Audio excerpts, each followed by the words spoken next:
I think that historically, anarchism, as far as the theories that are made most available or people are most aware of, has had sometimes a weakness around addressing race, gender, sexuality, ability, like all these different other forms of oppression.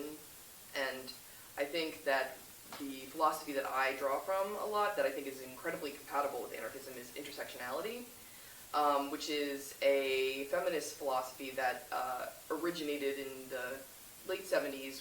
Women of color basically were writing about how you can't separate out your identity and your experiences from each other. Like, you know, you're both black and a woman and a lesbian, and all those things inform each other.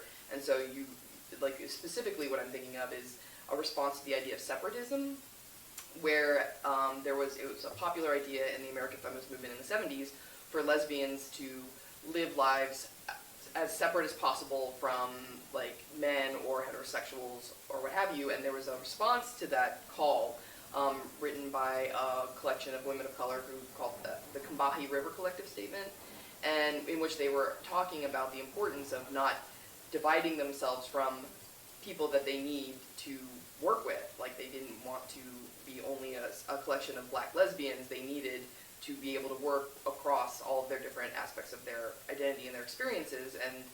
And so the sort of response to that, the ideas that developed out of that, being intersectionality, is that all of these systems, capitalism, white supremacy, patriarchy, they're all interlocking, they're all interdependent, they rely on each other, they inform each other. And so you can't really, it's kind of a criticism of the idea of identity politics, that everything that a certain category experiences fits into a box. You know, so all women experience being a woman in the same way. That, frankly, is not true. And so intersectionality kind of talks about how the importance of recognizing how white supremacy and capitalism and all these other forms of oppression and exploitation affect where we stand as a woman.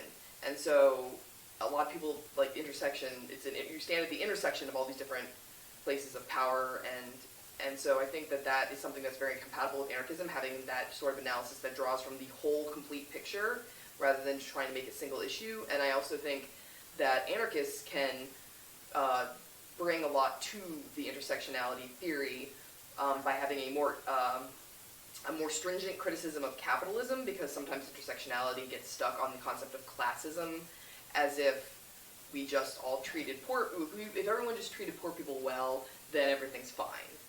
And so anarchists having a more stringent class analysis would really benefit intersectionality, and also intersectionality has been weak on a criticism of the state as something that props up these forms of oppression and exploitation. And so I think anarchists can bring a lot to intersectionality around the criticism of capitalism and the state, and that intersectionality is compatible with anarchism when in its best form, which is a complete rejection of all forms of hierarchy and oppression.